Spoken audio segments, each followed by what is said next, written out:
वायुपुत्र हनुमान कोई साधारण बालक ना थे। वह हमेशा उत्साहित या यूं कहें कि अति उत्साहित रहते थे, जो कभी कभी शरारत में भी बदल जाया करता था। ऐसा ही एक दिन उन्होंने क्षितिज में उगते सूर्य को पका हुआ फल समझ लिया।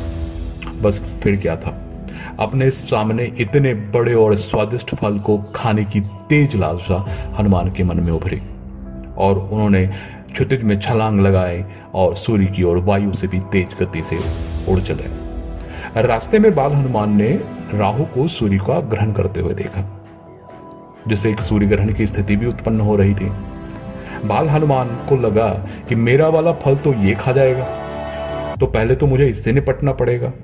यह सोच वो द्रुत गति से राहु की ओर लपके। राहु तो मानो हक्का बक्का भौचक्का था। बाल हनुमान के साहस और उनके अति पराक्रम को देख उस पर तो मानो पहाड़ सा टूट पड़ा था। अपने प्राणों की रक्षा हेतु राहु देवराज इंद्र की शरण में पहुंचा। इंद्र ने अपना वज्र उठाया और अपने ऐरावत पे सवार हो बाल हनुमान की खोज में निकल पड़े। उन्हें इस शरारती बालक को दंड देना था जिसने यह धृष्टता की थी। जब इंद्र का सामना बाल हनुमान से हुआ तो देवराज इंद्र ने अपने वज्र से तेज गड़गड़ाहट के साथ एक बवंडर को उत्पन्न किया, जिससे कि अंतरिक्ष में दूर दूर तक तेज आवाज के साथ बिजलियां कड़की।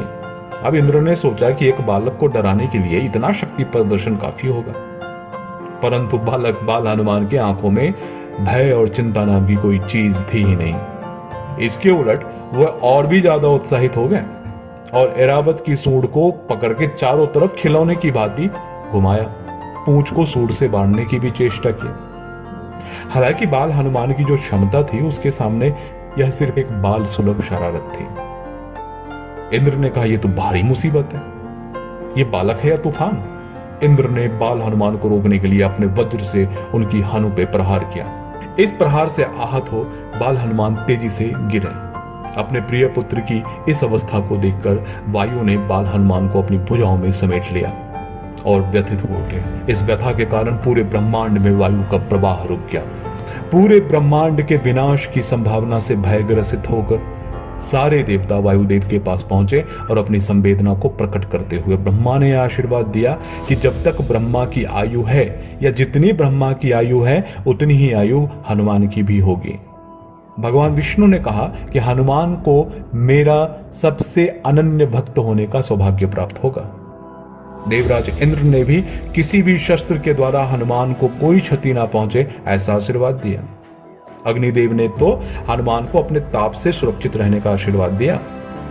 काल ने कहा कि मृत्यु कभी हनुमान के समीप नहीं आएगी। बाकी सभी देवताओं ने मिलकर आशीर्वाद दिया कि हनुमान के बल, साहस और पराक्रम के समान कोई दूसरा ना होगा।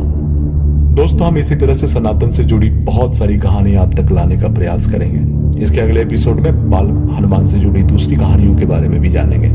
अगर आपको ये कंटेंट पसंद आया हो तो हमें लाइक, शेयर और सब्सक्राइब जरूर करें। तब तक के लिए नमस्कार, जय सनातन, जय हिंदू राष्ट्र।